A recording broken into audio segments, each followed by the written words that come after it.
Welcome to turn 17 of Let's Play Warlords II Deluxe. We're starting to see how this is going to pan out. The days of the Dream Knights are numbered, basically. They're fighting both me and the Lord of Flight. The Lord of Greed is still fighting me. He's not going to want to start any trouble with the Lord of Beauty, so I'm gonna have to finish him off. The thing is, as soon as the Lord of Flight has gobbled up what's left of the Dream Knights, then I shall necessarily get myself entangled in a war with the Lord of Flight, because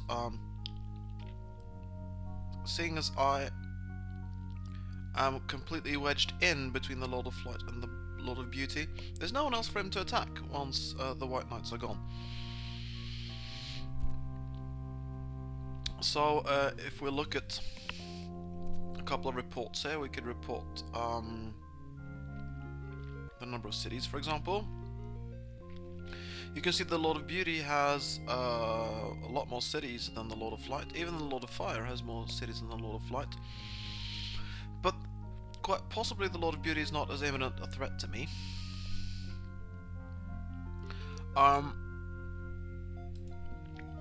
Money, again the Lord of Beauty has more money. Armies, Lord of Beauty also has a lot more armies. And yet it is the Lord of Flight that I worry about. Not only because I will soon become embroiled in a war with the Lord of Flight, but also because the Lord of Flight has quite a lot of these annoying angel type Archon armies, which have the very annoying effect of cancelling the wondrous bonuses of my heroes. I mean, look at this. Well, actually, this isn't so bad. There aren't any Archons in there. Just a hero and an awful lot of Pegasi. Alright. So, what to do this turn? Let's take a look at our heroes first. Nagidal is down here. I think, even though it's kind of a long trek, that it's going to head southeast to assault the Lord of Greed in here, and perhaps search some of those ruins, those very few ruins that as yet have not been searched. Now let's see, if I want to go, let's say, in there, what route it is suggested I take? It's actually suggested I go straight east. Very well, if I want to get to this ruin instead, it suggested I more take the road, and I think I may want to do that, use the Road of Beauty, because it's a relatively fast way of moving east. I mean, I can get this far, down there, and if I go straight east, I can't really get any further east, frankly, because movement along a road is faster for obvious reasons. So actually I'm gonna head for the Crystal Tower. It's gonna take me an awful long time to get there. It's a long trek, but I think it's worth it. Someone has to assault these cities of the Lord of Greed before he really starts becoming a major problem and striking back north. And if I can pick up some ruins on the way, that would be very nice indeed. My other hero, my name is not Lily, is up there somewhere. Do you need any reinforcement armies, by the way, in Nagidal? I don't have an awful lot of reinforcement armies that I can send to you.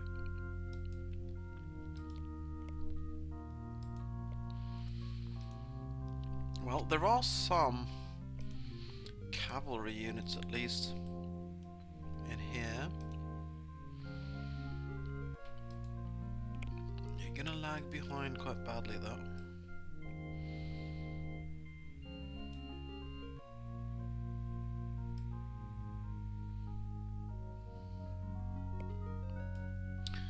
Let's send you out though.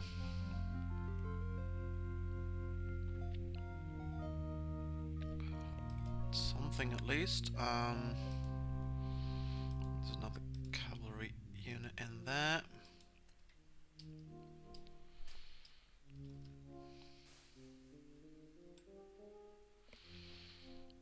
You're quite far behind, but it's...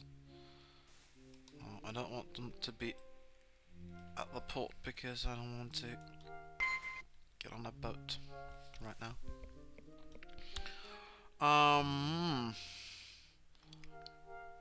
Sure, I could send sort of armies also of these, but they are so slow, they won't get very far. Cavalry's at least fast, and we'll catch up with them eventually, I think.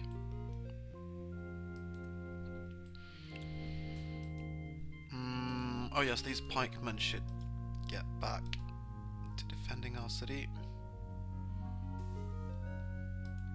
And with all those pikes, perhaps I can even send forth some of my heavy infantry.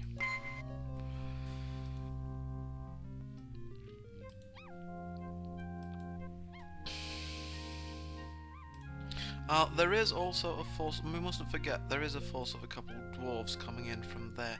I wouldn't really want to fight them in the middle of the mountains because they are quite tough there. But maybe it can't be helped because they'll be in the mountain in a few moves. And although this heavy cavalry is very quick, I don't think it'll be able to move that far, will it? I mean, you should be able to get there, I suppose, but you can't take on those three all on your own. Would be different if you could get a ghost and some more cavalry with you, of course, but and the infantry for that matter, but surely you can't get that far. No. Not with the ghost, at least.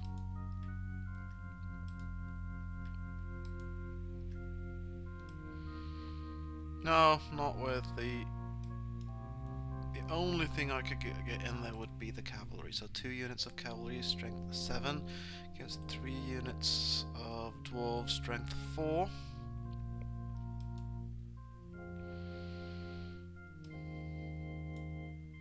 He's got more troops coming in there as well.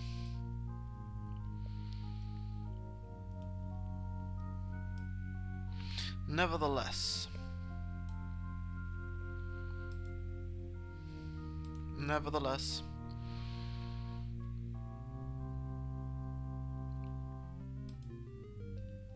my advisor doesn't think I can wipe out all those infantrymen with a single cavalry unit.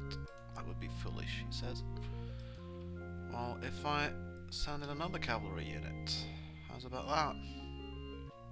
Now he says it's pretty evenly matched. I'm outnumbered, but I have greater quality. Now what would be great would be if these guys could get in there. Oh ho ho ho ho! Fantastic.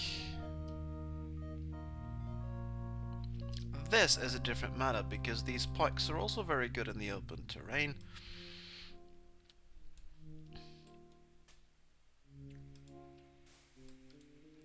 And now it should be a simple matter. Yeah, I didn't even lose a single pikeman. So that may have been lucky, but nevertheless it shows the strength of pikes in the open.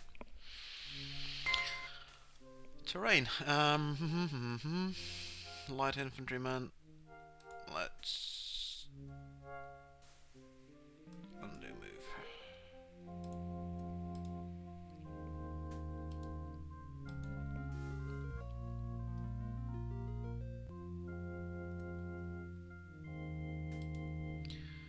It is important that I hold my southern border, so I will try and...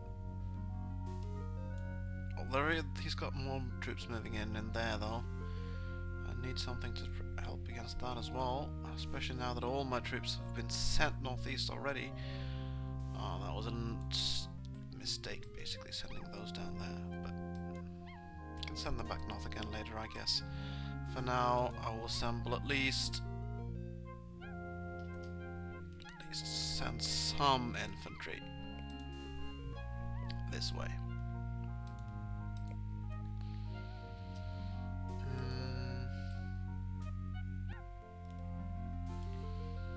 They shouldn't be able to get down there that quickly, I hope. Nevertheless...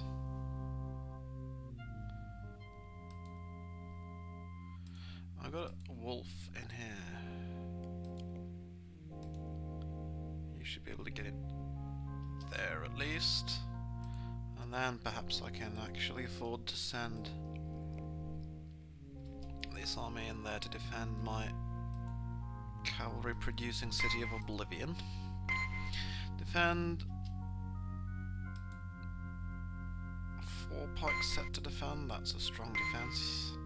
Well, not terribly strong, but it's something.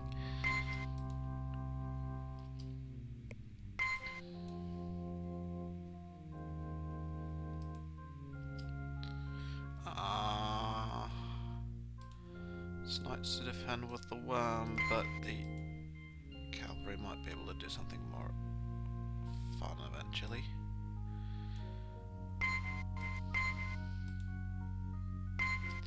You defend, certainly. Right. I might be able to start doing something round about here, but what?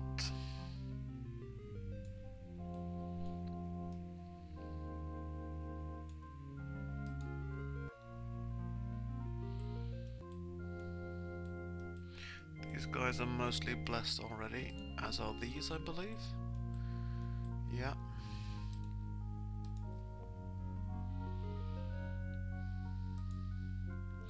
But they're not really strong enough to take this city. What they could do is start messing with some of the cities of the Dream Knights. Is he producing giants in here? Yes, he is. That's a nice production capability. There's also this one. Oh, he's producing elephants in there. My god, that's not good. Elephants and dragons and a hero. That's a nasty force, but there isn't an awful lot I can do about it. It's too strong for me to attack it. This one is a completely different issue, of course. But they can't get that far.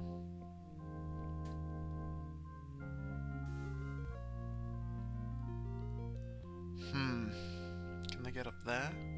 No, not in a single move.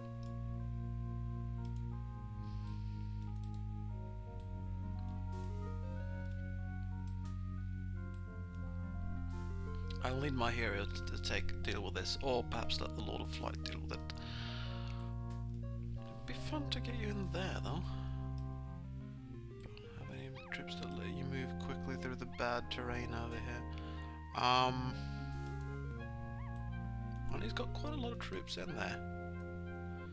Probably strength 3, effectively 5. I'm not even sure I can take it with this force.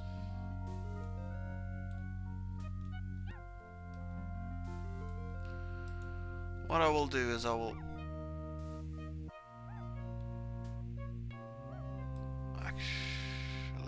leave. Wasn't the one who never even had a blessing. I will send this cavalry up to get blessed. And then send it back to the city, and then this force I will park in there and ready it for a possible assault upon the city of... Well, that's rubbish, because I've got my name is not Lily on his way to deal with that. That was just stupid. Oh well. Reinforcement for my name is not Lily, at least. Okay. Starting to build quite an interesting force here. I'm going to change the fight order a bit though. Like this, so I can keep the movement bonus for the orcs. Haven't you moved yet? No, you haven't. Wow. And there's a single knight, sorry, a single giant in there.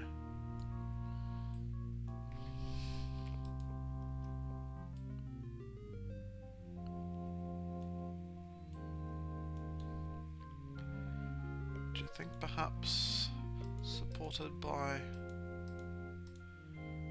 that my my cavalry, supported by a demon, might be able to deal with this. Yes, good.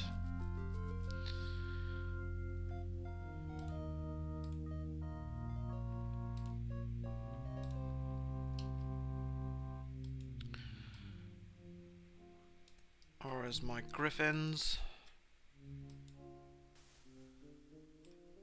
shall assist me in taking the city. He's got quite a lot of dwarves in there. It might cost me a griffin. Worst case scenario 2, though I doubt it. I've got a lot of bonuses after all. I've got a strength of 11, effectively. Oh, come on! That's silly, that is. Alright, I will occupy it. I will produce a dwarf for defense. And I will need, I suppose, to augment this force now.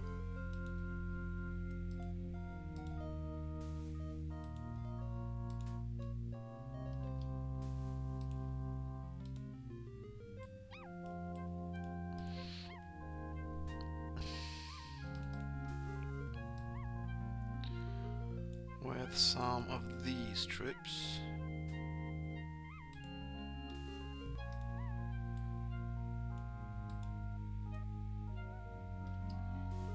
And perhaps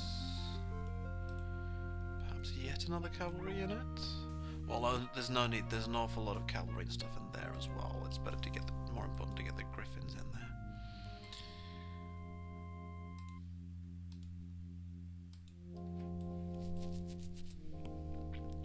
Right. We'll defend here for now. Whoopsie! Whoopsie daisy, I overlooked something important. He's got an annoying army coming up right there. Oh my. Don't really want to use griffins. Spend griffins on that. But I guess I don't have much of a choice. I don't suppose my cavalry is capable of moving in.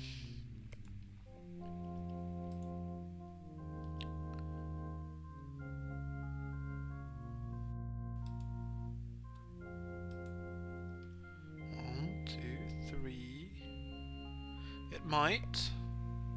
I won't be able to send in. Okay, report armies. Are there any others lurking about? Yeah, there's a force in there as well. It's a slow force though. If only. Yeah, that's a slow force. So I should be able to get back soon enough. With any luck. Send out this little expeditionary force, then I will leave the orcs behind. They did their job by getting us quickly through the hills. And then the cavalry moves up there. That's not enough on its own, of course. Now let's hope that this griffin can... should be able to deal with these dwarves now. With 2 griffins, this should be a simple matter of... yeah, we lost a cavalry unit, that's to be expected, that's perfectly acceptable. We can get these griffins at least back. Can I get these? Yeah. You can get back to that city and you can get into...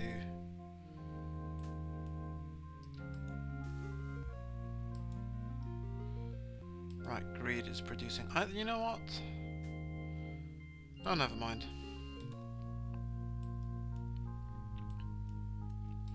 I'll keep 1 unit in each city though, just to defend in case, you know, something completely unforeseen shows up.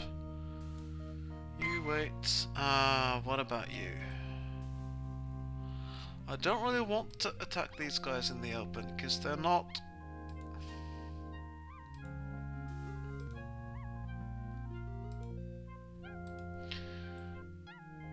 pikes are so good in the open. Nevertheless, to remove a threat...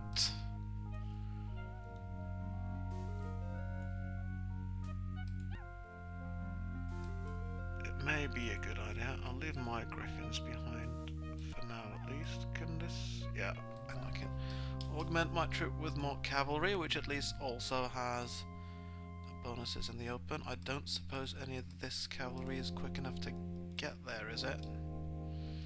Doesn't have that many movement points left. Maybe it does, let's see. No, it can't get in there fast enough. But I've got loads of reinforcements, so losing the cavalry here isn't a problem. The annoying thing is it'll probably start costing me other troops as well. I don't really want to use my griffins because they're so good in cities. So maybe that some of the ghosts will be forced to do some of the fighting. But no, they were not. My cavalry was able to ride down those pesky dwarves and griffins. So let's get back to the city. Yeah, I'm happy with that. Very happy with that. We've neutralized several threats now. Actually, never mind that. You can stay there. You defend.